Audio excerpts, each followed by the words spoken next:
Okay વિદ્યાર્થી મિત્રો, તો હવે આપણે વાત કરીશું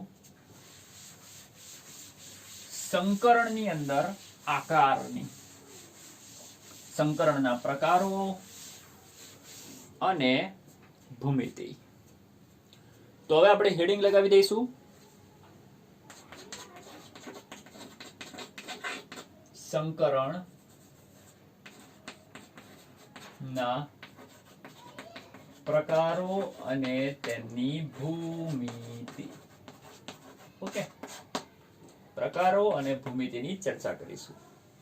ચલો ફટાફટ આપણે એક્ઝામ્પલ જોવાની શરૂઆત કરી દઈશું. ચાલો એક્ઝામ્પલ 1, માની લો કે આપણી પાસે એક એસ છે અને એક આપણી પાસે પી કક્ષક છે. તો વિદ્યાર્થી મિત્રો, એસ અને પી ભેગી થશે તો આપણને બે સંકર કક્ષક બનશે, જેમાં આનું પણ નામ તમે કહેશો એસપી, આનું પણ નામ તમે શું આપશો? એસપી. અને વિદ્યાર્થી મિત્રો, મોડે કરો કે આજે એસપી સંકરણ થયું છે તો એસપી સંકરણનો જે પણ અણુ બનશે એ અણુનો જે ભૂમિતિ છે એ અણુની ભૂમિતિ હશે આ રીતે રેખીય. એની ભૂમિતિ હશે રેખીય અને એને તમે આ રીતે બનાવશો, ધ્યાનથી જોજો.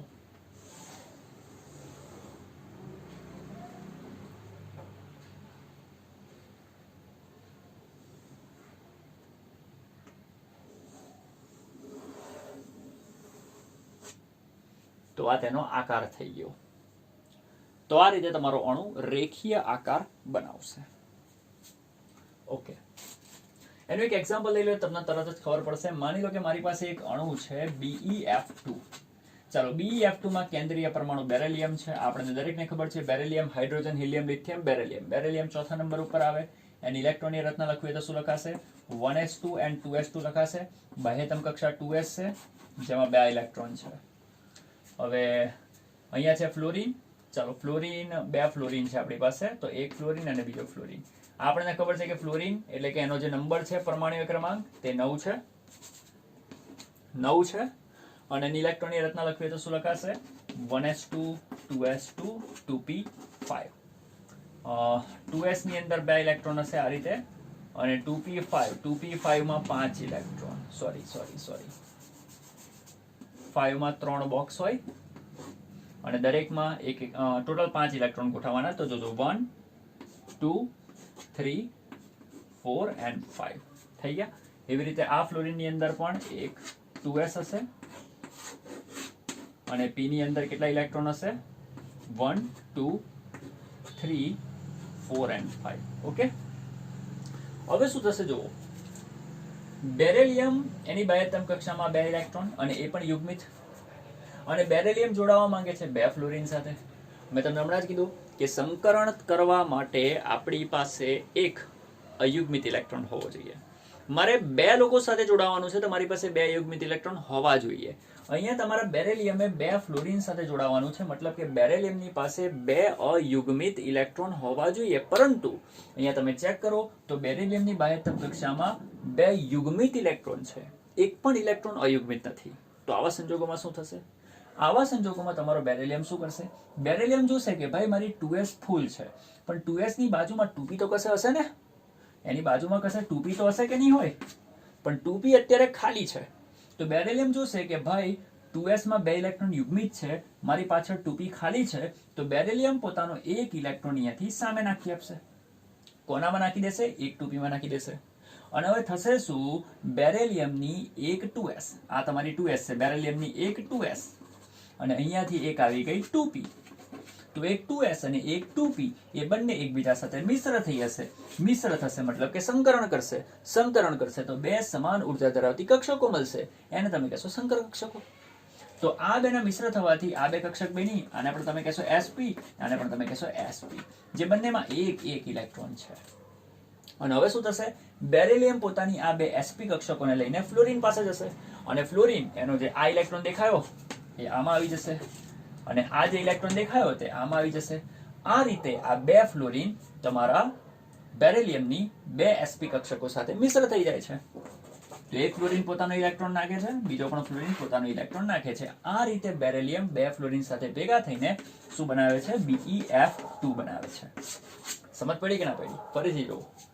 આ 2 કક્ષકો મિશ્ર થઈ ગઈ. એ બંને કક્ષકોના મિશ્રણથી બે સમાન ઉર્જા ધરાવતી કક્ષક બની. એને તમે શું નામ આપ્યું? sp. એ દરેકમાં એક એક ઇલેક્ટ્રોન છે. કોના ઇલેક્ટ્રોન છે? તો કે ભાઈ બેરિલિયમના ઇલેક્ટ્રોન છે. આ પણ બેરિલિયમનો ઇલેક્ટ્રોન, આ પણ બેરિલિયમનો ઇલેક્ટ્રોન. હવે શું થશે? એ જે બેરિલિયમ છે તે કોની પાસે જશે? આ બે ફ્લોરિન પાસે. અને ફ્લોરિન પાસે તમે ચેક કરો, ઓલરેડી આ છેલ્લી કક્ષક એક જ ઇલેક્ટ્રોન ધરાવે છે. તો આ ફ્લોરિન એનો આ ઇલેક્ટ્રોન ઊભો થઈને અહીંયાથી આવી જશે અહીંયા.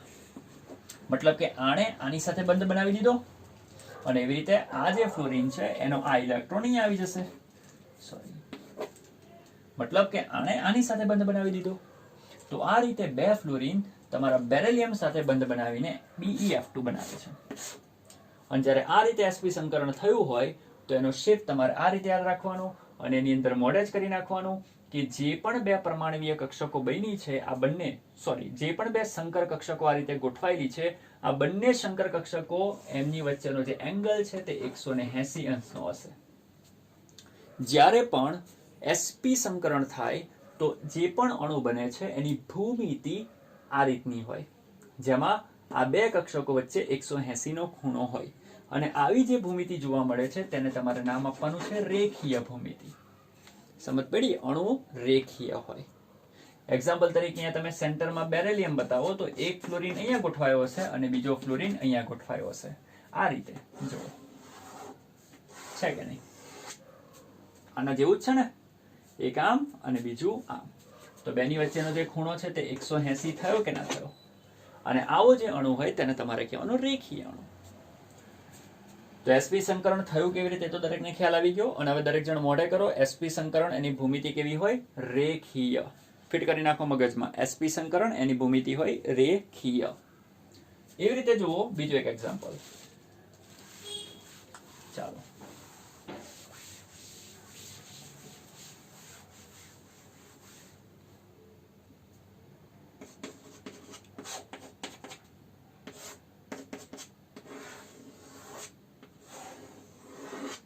ઓકે, આ કેવો આકાર છે? રેખીય. રેખીય ભૂમિતિ, સોરી આકાર નહીં, હા ભૂમિતિ. હમણાં આગળ હું તમને કહીશ કે ભાઈ ભૂમિતિ અને આકારમાં એક મોટો ફરક પડે છે. તો ભૂમિતિ આકાર નથી અને આકાર એ ભૂમિતિ નથી. બરાબર? એટલે અત્યારે આપણે ખાલી ભૂમિતિની વાત કરીએ છીએ અને પછી પાછળથી હું તમને લોકોને એ જે તફાવત છે ક્લિયર કરીશ કે ભૂમિતિ અને આકાર આ બેની વચ્ચે શું તફાવત છે. તો અત્યારે આપણે સંકરણ અને તેમની ભૂમિતિ જાણીએ છીએ. જેમ કે sp સંકરણ કરો તો એની ભૂમિતિ કઈ બનશે? રેખીય. એવી રીતે હવે આપણે વાત કરીએ, માની લો કે એક S છે અને એની સાથે બે P જોડાય છે. ચાલો, એક S અને બે P આમનું સંકરણ થશે તો ટોટલ કેટલી શંકર કક્ષકો બનશે? 3. અને 3 ના નામ શું હશે? એક S અને બે P. તો આનું પણ નામ sp2, આનું પણ નામ sp2, આનું પણ નામ sp2. હવે સવાલ એ છે કે આ જે સંકરણ થયું એ સંકરણની ભૂમિતિ કઈ હશે? sp2 સંકરણ એની ભૂમિતિ કઈ હશે? અહીંયા કયું સંકરણ છે? sp સંકરણ, એની ભૂમિતિ રેખીય. હવે સંકરણ કયું થયું? sp2. તો sp2 સંકરણની ભૂમિતિ કઈ? તો ધ્યાનથી જોજો, sp2 સંકરણની ભૂમિતિ છે આ રીતની. આને કહેવાય સમતલીય ત્રિકોણ ભૂમિતિ. સમતલીય ત્રિકોણ ભૂમિતિ. અને જો તમે એમાં ચાહો તો શંકર કક્ષકોને આ રીતે પ્રેઝન્ટ કરી શકો.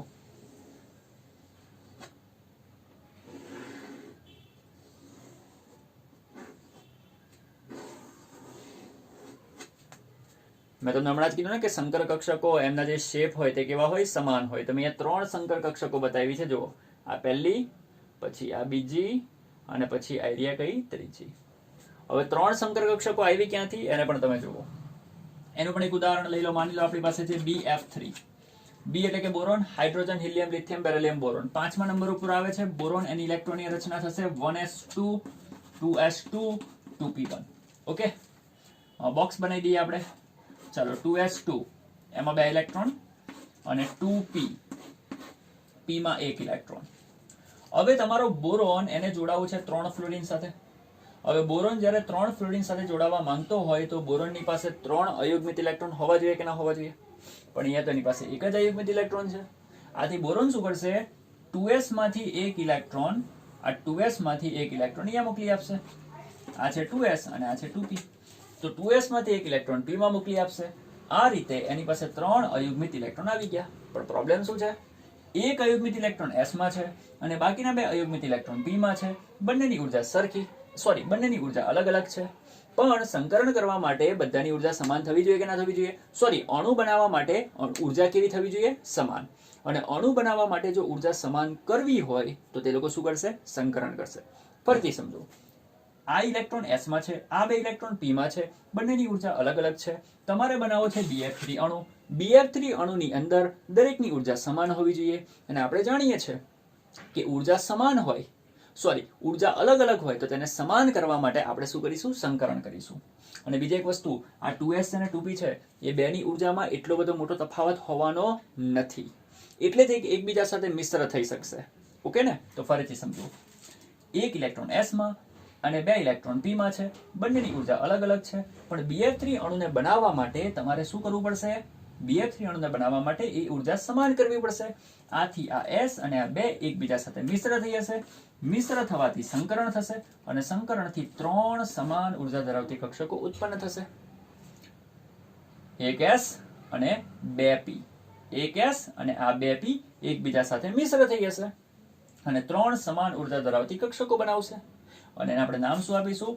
એક s અને 2p છે, આથી આનું નામ પડશે sp2. આનું પણ નામ પડશે sp2. આનું પણ નામ પડશે sp2. સમજ પડી? આનું કોઈ કામ નથી, એને ભૂલી જાઓ. કારણ કે ઇલેક્ટ્રોન તો આની પાસે છે, એક આની પાસે છે, એક આની પાસે છે. આની પાસે ઇલેક્ટ્રોન નામની કોઈ વસ્તુ છે જ નહીં, મતલબ કે આ ખાલી છે, ખાલીને ભૂલી જવાની. તો સંકરણ ખાલી કોની વચ્ચે થશે? એક s અને 2p વચ્ચે. એક s અને 2p એમની વચ્ચે જ્યારે સંકરણ થાય તો એનાથી બને છે 3 સમાન ઉર્જા ધરાવતી કક્ષકો. આનું પણ નામ sp2, sp2, sp2. તો આ રીતે 3 સમાન ઉર્જા ધરાવતી sp2 સંકર કક્ષકો ઉત્પન્ન થાય છે. તો હવે સમજ પડી કે 3 સંકર કક્ષકો, અને એ 3 સંકર કક્ષકને મેં આ રીતે ગોઠવી છે. એક જ સમતલમાં આવેલી હોય અને ત્રિકોણ જેવું લાગે છે ને, જોડી દો તો ત્રિકોણ બની ગયો. આથી તેને તમે નામ આપશો સમતલીય ત્રિકોણ. તો બોલો, સમજ પડી ગઈ? BF3 એની મદદથી તમે આને સમજી શકો છો. હવે શું થશે? આજે 3 સંકર કક્ષકો એની બની, બરાબર? એની સાથે જોડાવા 3 ફ્લોરિન આવશે. અને હમણાં જ મેં તમને આગળ બતાવ્યું કે ફ્લોરિનની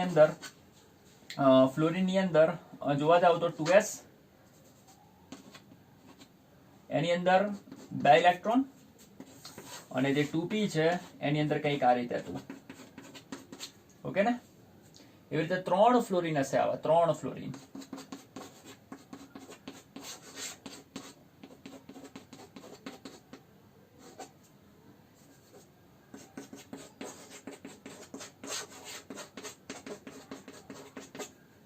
ઓકે, તો બેરિલિયમ એની 3 સંકર કક્ષકો બની ગઈ, જેમાં પણ એક ઇલેક્ટ્રોન છે. ઓકે, તો બતાવી દઈએ આપણે.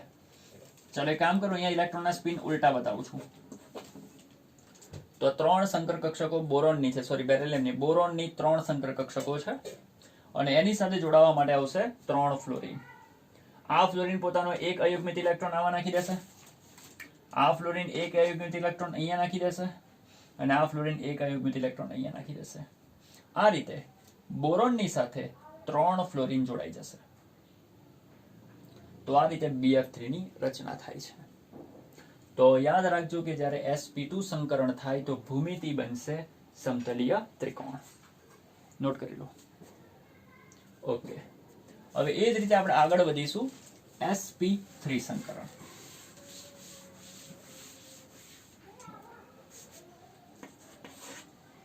ચાલો, sp3 માં એક s હશે અને 3 કઈ હશે? p હશે.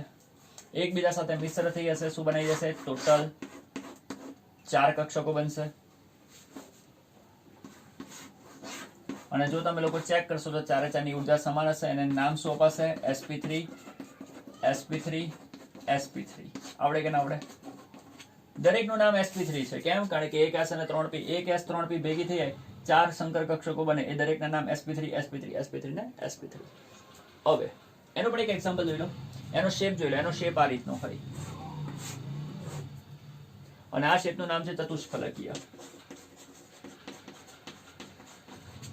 હમણાં બતાવું છું ચતુષ્ફલકીય કેવી રીતે. અહીંયા જોવાની કોશિશ કરજો ખાલી. હમણાં હું ચતુષ્ફલકીય કેવી રીતે છે એવું તમને લોકોને બતાવું છું, પણ પહેલા ખાલી સમજો કે એનો શેપ ચતુષ્ફલકીય હોય છે.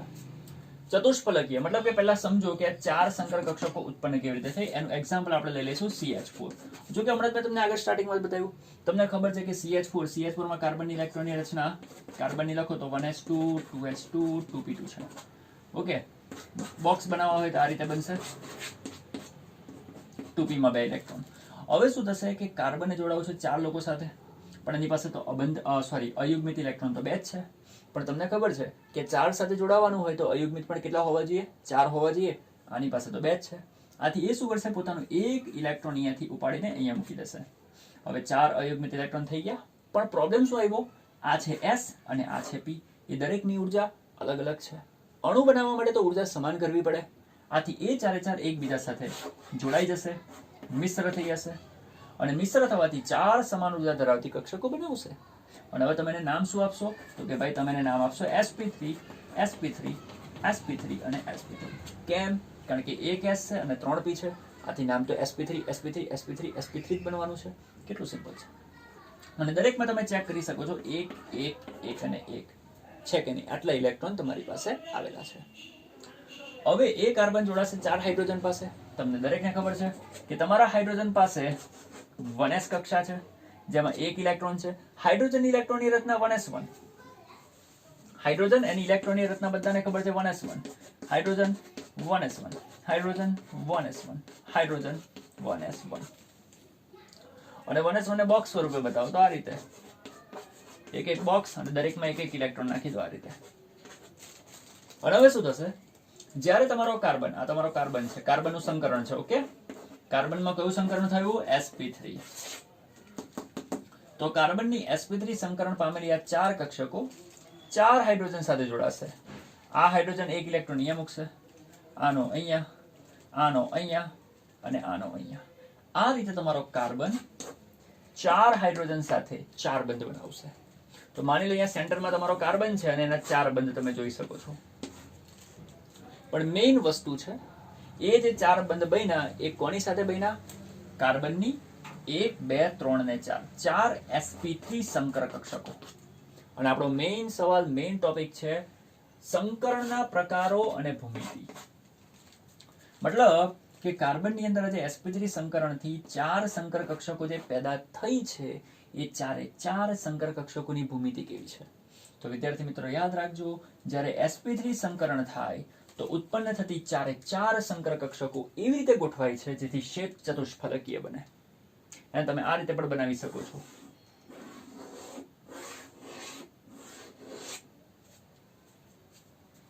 આ જે તમારો શેપ છે ચતુષ્ફલકીય કહેવાશે. કઈ રીતે ચતુષ્ફલકીય કહેવાશે? કારણ કે તેમાં 4 શેપ બને છે. કેટલા શેપ બને છે એમાં? 4 શેપ. સોરી શેપ નહીં, 4 બાજુ બને છે, 4 ફલક બને છે. આથી એને ચતુષ્ફલકીય કહેવાય. કઈ રીતે બને છે તો જુઓ. આટલી વસ્તુ ક્લિયર થઈ ગઈ છે? અને નોટ કરો તો કરી લો. ઓકે, હવે આને ભૂસી નાખું છું. હવે સમજો કઈ રીતે 4 શેપ, 4 ફલક બનતા હશે એને જુઓ. ચાલો જોજો. માની લો કે આ બેને જોડી દઉં અને આને હું આની સાથે જોડી દઉં અને આને હું આની સાથે જોડી દઉં. આને અહીંયા જોડું છું, આને અહીંયા જોડું છું અને આ બેને જોડી દઉં છું. તો બોલો, આ એક સપાટી થઈ ગઈ, એક બાજુ થઈ ગઈ. એવી જ રીતે આની પાછળ, એટલે કે આ તરફ તમે ઇમેજિન કરો તો આની આ પાછળ આ જે સપાટી છે તે આ બીજી સપાટી થઈ ગઈ. અને એવી રીતે તમે આને આની સાથે જોડી દો અને આને આની સાથે જોડી દો. તો જોજો, એક સપાટી અહીંયા બની, બીજી સપાટી આમ બનશે, ત્રીજી સપાટી અહીંયા બનશે અને ચોથી નીચે બનશે. થોડું ઇમેજિન કરવું પડશે. 3D માં તમારે થોડુંક વિચારવું પડશે તો તરત જ તમને ક્લિયર થઈ જશે. 1 2 અને 3 અને નીચે એક બને છે એ 4. તો આ રીતે 4 ફલકો બને છે. હું તમને લોકોને 3D આકૃતિ આની સાથે આપી દઈશ, એટલે તમે જોશો એટલે તરત જ તમને ખ્યાલ આવી જશે કે કઈ રીતે એની અંદર આ પ્રકારના શેપ બનતા હોય છે. ઓકે, તો દરેક જણ ફટાફટ આટલી વસ્તુને નોટ કરી લે. તો અહીંયા મેં તમને બતાવ્યું કે sp સંકરણ જ્યારે પણ થાય તેમાં રેખીય આકાર બને. આકારની ભૂમિતિ. sp સંકરણની ભૂમિતિ રેખીય, sp2 ની ભૂમિતિ સમતલીય ત્રિકોણ, sp3 ની ભૂમિતિ છે ચતુષ્ફલકીય. એવી જ રીતે માની લો હવે આપણે એક્ઝામ્પલ નહીં જોઈએ, હું ડાયરેક્ટ ફટાફટ તમને ભૂમિતિઓ કહેવા લાગુ છું. તો અહીંયા જોજો, નોટ કરી લીધું? ઓકે, હવે જોજો, હવે આપણે વાત કરીશું સંકરણ sp3d. માની લો કે sp3d સંકરણ છે, તો sp3d ની ભૂમિતિ, sp3d ની ભૂમિતિ બનશે ત્રિકોણીય દ્વિપિરામિડલ. ત્રિકોણીય દ્વિપિરામિડલ અને શેપ કંઈક આ રીતે બનશે, જોઈ લો. જો એમાંથી આ જે 3 3 છે તે એક જ સમતલમાં છે, મતલબ કે એક આ જે સમતલ હશે, એક સમતલ એની અંદર આ 3 જણ સૂતેલા છે અને એની જે ઉપર છે અહીંયા એક અને બીજું એક નીચે. હવે ઉપરથી તમે જુઓ તો એક પિરામિડ તમે ઉપરથી બનાવી શકો અને એક પિરામિડ તમે લોકો નીચેથી પણ બનાવી શકો. બને કે ના બને આ રીતે આમ પિરામિડ? તો આ જે 3 છે ને 1 2 ને 3 એ વચ્ચે છે, એક જ પ્લેનમાં છે, એક જ સમતલમાં છે. આ જે છે તે ઉપર છે અને આ જે છે તે નીચે છે. તો આ એક તમારું સમતલ અને બાકીના બે આ રીતે ઉપર. તો એક પિરામિડ ઉપરથી બનાવે, બીજો પિરામિડ નીચેથી બનાવે. આને કહેવાય ત્રિકોણીય દ્વિપિરામિડલ. એવી રીતે sp3d2. હવે sp3d2 માં જોજો આ રીતે હોય છે.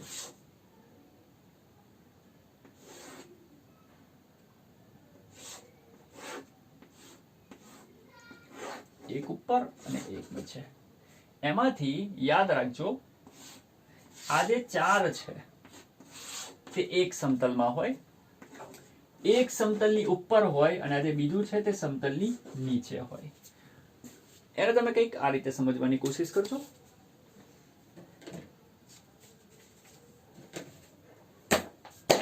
માની લો કે આ જે બુક છે, આ બુકના જે 4 ખૂણા છે, 1 2 3 અને 4, તો એ જે 4 ખૂણા છે એ આ છે. જેમ કે આ જુઓ, એનું આ રીતે બનાવી દો, તમે આ રીતે સમજો.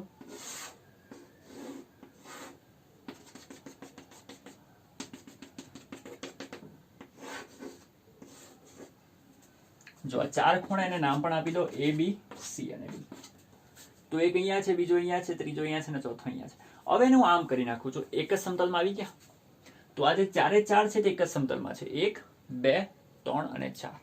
હવે આ ક્યાં છે? આ ઉપર છે. અને આ ક્યાં છે? તો કે આ વ્યક્તિ નીચે છે, આ રીતે છે. તે એક ઉપર એક નીચે અને 4 એક જ સમતલમાં. હવે તમે ઇમેજિન કરો કે જે અહીંયા છે એ પોતે એક પિરામિડ આ રીતે બનાવી શકે અને એક પિરામિડ નીચેથી બનશે. અને અહીંયા તમે જોશો ને તો જો ઇમેજિન કરો કે એક વચ્ચે છે આ જગ્યાએ. તો અહીંયાથી 1 2 3 અને 4 ફલક બનશે. ઉપર પણ 4 ફલક બનશે, નીચે પણ 4 ફલક બનશે. આથી એનો જે શેપ છે એને તમારે કહેવાનું અષ્ટફલકીય. તો યાદ રાખવાનું છે sp3d2 એનો શેપ આ રીતનો હોય છે. એક સમતલમાં 4, એક ઉપર અને બીજું નીચે તરફ. અને એનો જે શેપ છે તેને તમે કહેશો અષ્ટફલકીય. એવી રીતે બીજું પણ એક લખી નાખો. જો કે આટલા ઇમ્પોર્ટન્ટ હતા, આને પણ એકવાર જોઈ લો.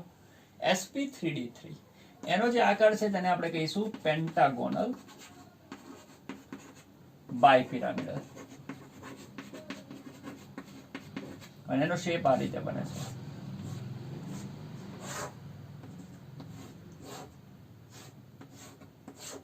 એક સમતલમાં 5, 3 4 અને એક ઉપર હોય અહીંયા સમતલની અને બીજું સમતલની નીચે હોય. જો કે એનો જે ભૂમિતિ છે અને તમે બહુ ધ્યાનમાં નહીં લો તો એ ચાલશે, ખાલી યાદ રાખવું હોય તો રાખી લેજો, પેન્ટાગોનલ બાયપિરામિડલ. તો બોલો, આટલી વસ્તુ દરેકને ક્લિયર થઈ ગઈ? તો આપણે જોયું સંકરણના પ્રકારો અને એ સંકરણથી કઈ કઈ ભૂમિતિઓ ઉત્પન્ન થાય છે. તે એકવાર ફટાફટ અને રિવાઇઝ પણ કરી લઈએ. તો આટલું નોટ કરી લો. ઓકે, હવે એને ફટાફટ રિવાઇઝ કરીને નેક્સ્ટ ટોપિક પર આગળ વધીએ. ચાલો, અહીંયા લખું છું સંકરણ અને બાજુમાં તેની ભૂમિતિ, અને એની બાજુમાં હું ઝેડ લખું છું. ઝેડ શું છે હમણાં તમને લોકોને કહું છું. ચાલો, સંકરણ પહેલું છે sp, sp2, sp3, sp3d, sp3d2 અને sp3d3. ચાલો, આની ભૂમિતિ કેવી હતી? રેખીય, અને એનો એંગલ પણ લખતા જાઓ 180 અંશ. આની ભૂમિતિ કેવી હતી બોલો? સમતલીય ત્રિકોણ, સમતલીય ત્રિકોણ, અને એનો શેપ લખતા જાઓ, સોરી એનો આકાર, એનો એંગલ છે 120 અંશ. સમતલીય ત્રિકોણ આ રીતે બનતું હતું, યાદ કરો. અને એમાં આ જે ખૂણો છે તે 120 નો, આ પણ 120 નો, અને આ પણ 120 નો. sp3 સમચતુષ્ફલકીય, ચતુષ્ફલકીય પણ લખાય, અને બેટર રહેશે કે તમે આગળ સમચતુષ્ફલકીય લખો, એટલે કે સમ ઉમેરી દો. સમચતુષ્ફલકીય. અને એનો શેપ મેં તમને કીધો કે આ રીતનો હતો. એમાં દરેક એંગલ જો તમે ચેક કરશો ને, દરેક એંગલ બનશે 109 અંશ અને 28 મિનિટ. આ દરેક એંગલ 109 અંશ અને 28 મિનિટનો હોય છે. એવી રીતે sp3d એનો જે શેપ હોય છે તે હોય છે ત્રિકોણીય દ્વિપિરામિડલ. પછી sp3d2 એનો જે શેપ હોય છે તે કયો હોય છે? sp3d2 એનો જે શેપ હોય છે તે છે અષ્ટફલકીય. અને sp3d3 એનો જે શેપ હોય છે તે આપણે હમણાં જ ભણ્યા પેન્ટાગોનલ બાયપિરામિડલ. તો બોલો, આટલી વસ્તુ ક્લિયર થઈ ગઈ? આ તો થઈ વિદ્યાર્થી મિત્રો આપણે સંકરણ અને તેની ભૂમિતિ. હવે વિદ્યાર્થી મિત્રો, સંકરણ અને તેની ભૂમિતિ, એની અંદર એક અગત્યની વસ્તુ આપણે યાદ રાખવાની છે, તે છે z નું મૂલ્ય. વિદ્યાર્થી મિત્રો, z છે શું? જો અહીંયા આપણે દરેક માટે z નું મૂલ્ય લખીશું, દરેક જણ યાદ રાખશે. ઓકે, અથવા તો અહીંયા લખી નાખું કે આપણે સ્ટાર્ટિંગમાં અહીંયા z નું મૂલ્ય લખીશું. વિદ્યાર્થી મિત્રો, z છે શું? વાસ્તવમાં તમે લોકો જોવા જાઓ તો આ જે z એ સંખ્યા છે. કોની સંખ્યા છે? બંધમાં ભાગ લીધેલ ઇલેક્ટ્રોન યુગ્મ વત્તા એલપી ની. એલપી એટલે મેં તમને આગળ જ કીધું લોન પેર. તો લોન પેર ઇલેક્ટ્રોન અને બંધમાં ભાગ લીધેલ જે બંધકારક ઇલેક્ટ્રોન છે, ઇલેક્ટ્રોન યુગ્મ છે, એની સંખ્યાનો સરવાળો એને z કહેવાય. એક એક્ઝામ્પલ સાથે જોઈ લો. માની લો કે આપણી પાસે એમોનિયા છે. તો એમોનિયાનો શેપ આપણે આ રીતે આપીશું. એમોનિયા આપણે આ રીતે લખતા હોઈએ છીએ, એમોનિયા. ઓકે, તેમાં તમને ખબર છે કે નાઇટ્રોજન એને આપણે બનાવીએ. ચાલો, લુઈસ બિંદુ નિરૂપણની મદદથી આપણે એને બનાવવાની કોશિશ કરીએ. તમને ખબર છે કે નાઇટ્રોજનની આજુબાજુ જોવા જાવ તો 5 ઇલેક્ટ્રોન છે. Nitrogen 7, 1s2, 2s2, 2p3, 3, 4, 5, 6, 7. Okay, હવે તમે ચેક કરો એની બાહ્યતમ કક્ષામાં કેટલા ઇલેક્ટ્રોન છે? 5 ઇલેક્ટ્રોન છે. 1, 2, 3, 4 and 5. હવે શું થશે? એ નાઇટ્રોજન જોડાશે 3 હાઇડ્રોજન સાથે, કારણ કે એમોનિયામાં નાઇટ્રોજન સાથે 3 હાઇડ્રોજન હોય કે ના હોય? તો એક હાઇડ્રોજન માની લો અહીંયા મૂકી દો, એક અહીંયા મૂકી દો, અને એક અહીંયા મૂકી દો. તમને દરેકને ખબર છે કે હાઇડ્રોજન એની પાસે એક ઇલેક્ટ્રોન હોય. તો માની લો એક ઇલેક્ટ્રોન, એક ઇલેક્ટ્રોન, એક ઇલેક્ટ્રોન. ચાલો, આ બેને કમ્બાઈન કરી નાખો, એક બંધ. આ બેને કમ્બાઈન કરી નાખો, એક બંધ. આ બેને કમ્બાઈન કરી નાખો, એક બંધ. તો આ રીતે એમોનિયાનો અણુ તૈયાર થાય છે. હવે એમોનિયાની આ જે ભૂમિતિ છે, સોરી, એમોનિયાનું આ જે સ્ટ્રક્ચર છે, બંધારણ છે, એ બંધારણને ધ્યાનથી જુઓ. એ બંધારણને જોતા તમને માલુમ પડશે કે એમાં જે મધ્યસ્થ પરમાણુ નાઇટ્રોજન છે, અને એ નાઇટ્રોજન પાસે બંધમાં ભાગ લીધેલ ઇલેક્ટ્રોન યુગ્મ કેટલા છે? તો જુઓ, નાઇટ્રોજન 1, 2 ને 3 બંધ બનાવે છે. તો એક યુગ્મ છે આ, કારણ કે તમને ખબર છે ને કે યુગ્મ એટલે કે 2 ઇલેક્ટ્રોન. ઓકે ને? અહીંયા લખવાનું શું છે? બંધમાં ભાગ લીધેલ, અથવા તો બધી વસ્તુ કેન્સલ કરો, બોન્ડ પેર. ડાયરેક્ટ લખો અહીંયા બોન્ડ પેર પ્લસ લોન પેર. બોન્ડ પેર મતલબ કે બંધમાં ભાગ લીધેલ ઇલેક્ટ્રોન.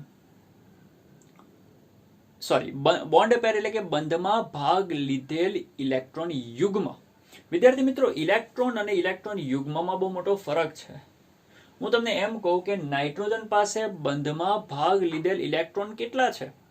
તો બંધમાં ભાગ લીધેલ ઇલેક્ટ્રોન 6 છે અને ઇલેક્ટ્રોન યુગ્મ 3 છે, કારણ કે એક યુગ્મમાં 2 હોય. તો નાઇટ્રોજન પાસે 1, 2 અને 3 યુગ્મ છે અને એક યુગ્મમાં 2, એટલે કે ટોટલ 6 ઇલેક્ટ્રોન છે. અને તમારે મગજમાં ફિટ કરવાનું છે. અહીંયા પી નો મતલબ થાય પેર. પેર એટલે યુગ્મ, જોડી. અહીંયા સેપરેટ ઇલેક્ટ્રોન નથી લખવાના. એવું નહીં કે ભાઈ બોન્ડ પેર એટલે કે બંધના ઇલેક્ટ્રોન, બંધમાં 1, 2, 3, 4, 5, 6, તો તમે લખો 6 વત્તા એલપી એટલે કે બંધમાં ભાગ લીધા વિનાના અબંધકારક, તો કે ભાઈ અબંધકારક 2, 6 ને 2 8. આવું અહીંયા આપણે પેર જોવાની છે, જોડીઓ જોવાની છે. તો જુઓ, બંધ કેટલા બને છે? 3. એક બંધમાં 2 ઇલેક્ટ્રોન હોય, મતલબ કે 2 ઇલેક્ટ્રોન એટલે કે તમારી એક જોડ થઈ. ઓકે, તો જુઓ, આ 1, આ 2 અને આ 3. સમજ પડી ને? એક ઇલેક્ટ્રોન નથી જોવાના, યુગ્મને જોવાના છે. આ એક યુગ્મ, આ બીજું યુગ્મ, આ ત્રીજું યુગ્મ. તો બંધ બનાવતા 3 યુગ્મ છે, તો અહીંયા લખવાનું 3. અને લોન પેર બંધમાં ભાગ લીધા વિનાના, આ 2 નું એક યુગ્મ થઈ ગયું, તો 1. તો આન્સર શું આવ્યો? 4. તો એમોનિયા માટે Z બરાબર કેટલો મળે? 4. તો આ રીતે વિદ્યાર્થી મિત્રો Z ની ગણતરી થતી હોય છે. અને હવે મગજમાં ફીડ કરજો. જેનો Z બરાબર 2 હોય તેમાં sp સંકરણ થાય, Z બરાબર 3 હોય એમાં sp2, Z બરાબર 4 હોય એમાં sp3, Z બરાબર 5 હોય એમાં sp3d, Z બરાબર 6 હોય એમાં sp3d2 અને Z બરાબર 7 હોય તેમાં sp3d3 સંકરણ થાય. મગજમાં ફિટ કરી દો. જો આમાંથી કોઈ પણ Z તમને ખબર હોય તો તમે આરામથી તેનું સંકરણ લખી શકો. એક્ઝામ્પલ તરીકે તમને ડાયરેક્ટ પૂછે કે ભાઈ એમોનિયામાં નાઇટ્રોજનનું સંકરણ લખો, તો તમે શું કરશો? ફટાફટ એમોનિયા પાડી દેશો અને એમોનિયામાં નાઇટ્રોજનને જોવાનું. ચલો, નાઇટ્રોજન પાસે બંધવાળા યુગ્મ કેટલા? તો કે ભાઈ 3. અબંધકારક યુગ્મ કેટલા? તો કે ભાઈ 1. 3 ને 1 4. તો એનો Z કેટલો મળ્યો? 4. હવે અહીંયા ચેક કરો, Z બરાબર 4. ચલો, Z બરાબર 4 મતલબ કયું સંકરણ? sp3. તો આન્સર આવી ગયો, એમોનિયામાં sp3 સંકરણ છે. તો આ રીતે સવાલ તમને JEE નીટમાં પૂછાય છે. સમજ પડી કે ના પડી? જો કે આવા કેટલાય સવાલોની પ્રેક્ટિસ હું તમને લોકોને કરાવવાનો છું. તો આ તો આપણે ભૂમિતિ અને ભૂમિતિની મદદથી આપણે સમજવાની કોશિશ કરી છે. અને અહીંયા એક નવી વસ્તુ મેં તમને છેલ્લે શીખવાડી દે છે, Z. તો દરેક જણ મોઢે કરી નાખજો. Z નો મતલબ થાય બોન્ડ પેર પ્લસ લોન પેર. ઓકે, પણ એક વસ્તુ યાદ રાખજો, આ જે રીતે મેં હમણાં તમને જે શીખવાડી એમોનિયા વાળું, આ જે એક્ઝામ્પલ આપ્યું, એની અંદર તમને લોકોને એમોનિયાનું બંધારણ ખબર હોવી જોઈએ. જો એમોનિયાનું બંધારણ ખબર હશે, જે રીતે આપણે અહીંયા પાડ્યું ને એમોનિયાનું બંધારણ, તો જ તમે લોકો ગણતરી કરીને Z નું મૂલ્ય કાઢી શકશો અને Z નું મૂલ્ય મળશે તો તમે લોકો સંકરણ કરી શકશો. જો કે ડરવાની જરૂર નથી. તમે વિચારતા છો કે સાહેબ દરેકના બંધારણ ઓછા કંઈક આપણને ખબર હોય. જેમ કે અહીંયા હું લખું SO4-3, એમાં S નું સંકરણ કાઢો ભાઈ, પૂછવાઈ જવાય ને. જો બંધારણ ખબર હોય તો કોઈ વાંધો છે જ નહીં, પણ જેના બંધારણ ખબર ના હોય તેનું શું કરશો? તો એની માટે મારી પાસે બીજી એક ટ્રીક છે, હિન્ટ છે. તમારે ચિંતા કરવાની જરૂર નથી, બધી વસ્તુ એકદમ ઇઝી છે. તો એ હું તમને નેક્સ્ટ લેક્ચરમાં શીખવાડીશ. ત્યાં સુધી આ વસ્તુને કમ્પ્લીટ કરજો. નેક્સ્ટ લેક્ચરમાં આપણે આના પણ અમુક એક્ઝામ્પલ સોલ્વ કરીશું કે બંધારણ પરથી પણ આપણને આવડવું જોઈએ. અને જો એ અઘરું પડે તે બધી વસ્તુ છોડી દેવાની, બધી વસ્તુ ભૂલી જવાનું, પછી બધી વસ્તુઓ કાઢી નાખવાની. ખાલી એટલી વસ્તુ મોડે કરવાની કે Z આટલા હોય તો સંકરણ આટલા, બસ એટલું જ મોડે કરવાનું. એના પછી જે હું ટ્રીક આપીશ, તમે અણુ એને જોઈને થોડીક જ વારમાં આન્સર આપી દેશો કે ભાઈ આની અંદર આ સંકરણ છે. ઓકે, તો ફરીથી એકવાર આને રિવાઇઝ કરી લો. Z બરાબર 2 તો સંકરણ sp, 3 તો sp2, 4 તો sp3, 5 તો sp3d, 6 તો sp3d2, 7 તો sp3d3. અને એની સાથે સાથે એ પણ મોડે કરી નાખો, sp સંકરણ એની ભૂમિતિ રેખીય, sp2 ની સમતલીય ત્રિકોણ, sp3 સમચતુષ્ફલકીય, sp3d ત્રિકોણીય દ્વિપિરામિડલ અને sp3d2 અષ્ટફલકીય, sp3d3 પેન્ટાગોનલ બાયપિરામિડલ. આ ત્રણના બંધકોણ દરેક જણે ગોખી નાખવાના છે, મોડે કરી નાખવાના છે. રેખીય 180, સમતલીય ત્રિકોણ 120, સમચતુષ્ફલકીય 109 અંશ અને 28 મિનિટ. બીજી એક વસ્તુ, આજે હમણાં આપણે જે ભણ્યા છે તે ભૂમિતિ છે. આકાર આપણે નથી ભણ્યા. આકાર ક્યારે ભણીશું? આ ટોપિક પૂરો થાય એના પછી એક આવે છે VSEPR સિદ્ધાંત. એ VSEPR સિદ્ધાંત ભણશો ને પછી તમને ક્લિયર થશે કે ભાઈ ભૂમિતિ અને આકાર બે અલગ છે. અણુની ભૂમિતિ, અણુનો આકાર અલગ છે. તે તમને ત્યારે ખબર પડશે. એકવાર ફરીથી આખા વિડીયોને કમ્પ્લીટ પહેલેથી લઈને છેલ્લે સુધી જુઓ, રિવાઇઝ કરો, જે પણ નોટ તમારે બનાવી છે તે બનાવી દો, ફટાફટ જોઈ લો. Thank you.